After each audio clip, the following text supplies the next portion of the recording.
Marlène, Marco et Jean-Claude sommes de retour afin de te présenter Tire le premier. La référence est Matthieu 17, versets 24 à 28. Matthieu 17, les versets 24 à 28. Dans certaines versions de la Bible, il n'y a pas de 28, c'est 27. D'accord? Matthieu 17, verset 24, on va dire 27.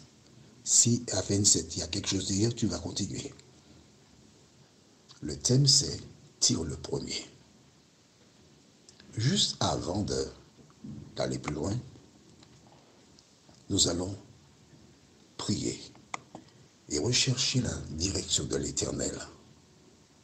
Prions. Notre Seigneur et notre Dieu, lors de la précédente étude, nous avons vu comment les serviteurs qui se trouvaient près des jarres étaient à leur place. Tandis que nous allons étudier un nouveau sujet, à savoir Tire le premier, de nous aider à continuer à vivre conformément à ta parole. Nous t'avons prié au nom de Jésus et pour ta gloire éternelle. Amen. Rappelle-toi, toutes ces personnes du Nouveau Testament connaissaient l'Ancien Testament. Il y a eu une période de près de 400 ans où il n'y a pas eu d'auteur de livre de la Bible. En fait, le dernier livre de l'Ancien Testament, c'est Malachie. Entre Malachie et Matthieu, il n'y a pas eu de prophète ayant rédigé quoi que ce soit. Donc, les personnes n'avaient que l'Ancien Testament à lire. Ils connaissaient l'enseignement de l'Ancien Testament. Et parce qu'ils connaissaient l'enseignement de l'Ancien Testament, ils avaient retenu une chose fondamentale.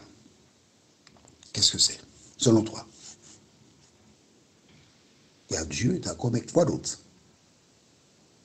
Ils avaient retenu qu'il était important d'obéir à la parole de Dieu. Obéir à la parole de Dieu. C'est bon? Est-ce que tu as retenu cela? L'obéissance était fondamentale. Du reste, il y a un homme qui s'appelle Saül, qui a eu un comportement, qui a été désobéissant. Et sa fin fut tragique. Dans le Nouveau Testament, nous avons eu Judas, qui voyait les choses à sa manière et qui voulait faire les choses à sa manière. Il a lui aussi eu une fin tragique. Pourquoi? Il n'écoutait pas la parole de Dieu. Il s'était laissé tromper par l'ennemi qu'il avait séduit. Et étant séduit, il faisait ce qui était contraire à la parole de Dieu. Mais toi qui as tous ces exemples sous les yeux, que dois-tu faire? Rappelle-toi, lors de la précédente étude, nous avons lu dans le livre de Deutéronome, chapitre 5, les versets 32 et 33, ce qui suit. Ce doit être la base de ta vie. Lisons.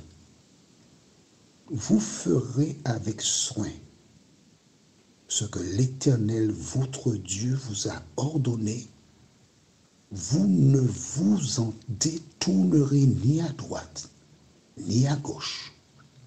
Vous suivrez entièrement la voie que l'Éternel, votre Dieu, vous a prescrite, afin que vous viviez, numéro 1, et que vous soyez heureux, ça c'est numéro 2, afin que vous prolongiez vos jours, ça c'est numéro 3, dans le pays dont vous aurez la possession. Vois-tu, lorsque Dieu donne quelque chose, c'est pour ton bonheur. Et lorsque tu regardes ce que Dieu demande, tu vois que ce n'est rien d'exceptionnel. Tout, c'est pour le bonheur. Jésus donc est venu sur terre. Et nous allons dans Matthieu 17. Il a commencé son ministère. Il a choisi un certain nombre de disciples qui avaient une mission, marcher selon la parole. Ce n'était pas facile pour eux au départ.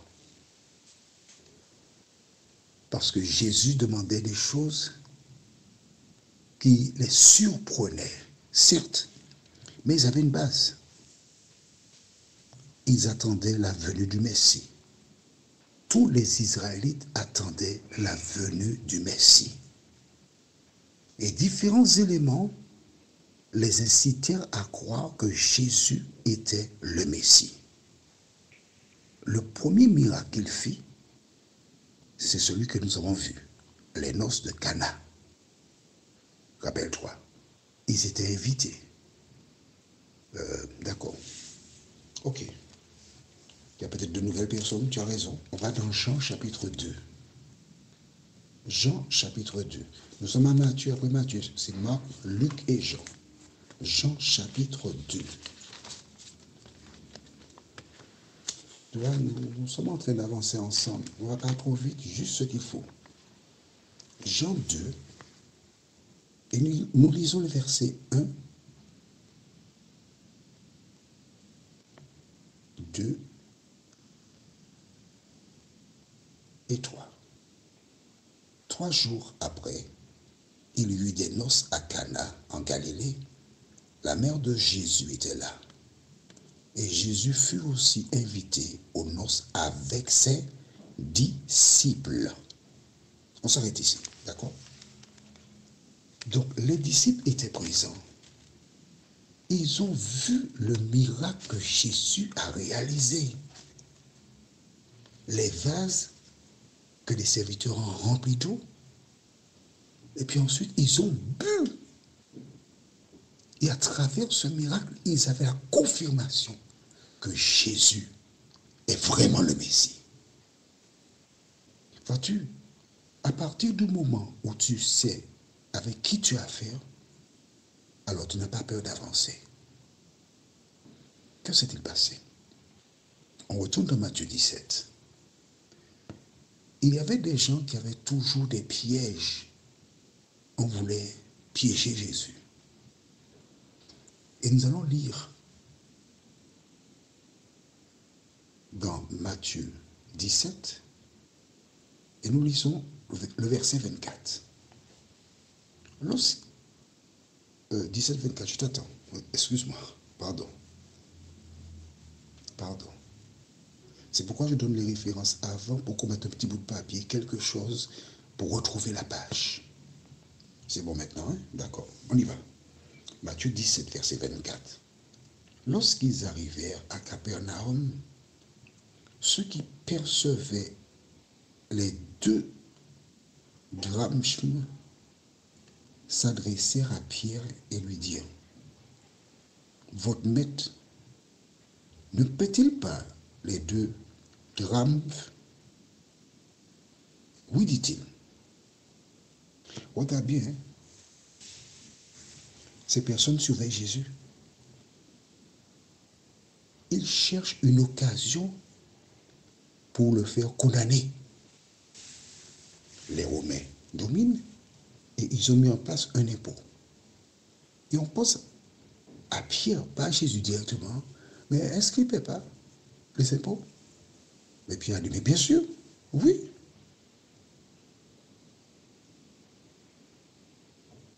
Alors, il continue, verset 25. Et quand il fut entré dans la maison, Jésus le prévint et dit: Que t'en semble, Simon? Les rois de la terre, de qui perçoivent-ils des tribus ou des impôts? De leurs fils ou des étrangers? Il lui dit, des étrangers. Et Jésus lui répondit, les fils en sont donc exempts. Mais pour ne pas les scandaliser, va à la mer, jette l'hameçon et tire le premier poisson qui viendra. Ouvre la bouche et tu trouveras une statère. Prends-le et donne-le leur pour moi et pour toi. Deux choses importantes. Hein? Va avec un hameçon. C'est un pêcheur. Le premier poisson qui viendra, ouvre la bouche et tu trouveras un statère. Prends-le et donne-le leur pour moi et pour toi.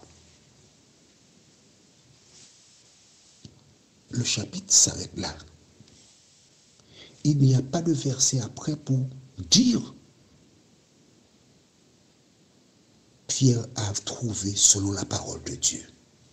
Pourquoi? Réfléchis, écris dans ton cahier. Pourquoi? Pourquoi l'auteur Matthieu n'a pas continué pour dire les choses se sont déroulées comme Jésus avait dit à Pierre? Tout simplement parce que les choses se sont déroulées ainsi. Tout simplement, Pierre n'a pas posé de question. Le premier poisson qui va mordre, c'est quoi cette affaire-là? Pourquoi c'est aussi compliqué? Tu n'aurais pas pu dire d'aller près de l'arbre. Derrière l'arbre, tu vas trouver l'argent. Pourquoi aller à la mer, prendre un hameçon, mettre un appât, jeter dans l'eau? Non. Pierre n'a pas eu ce comportement. Il s'est contenté de faire quoi? D'obéir à la parole de Jésus.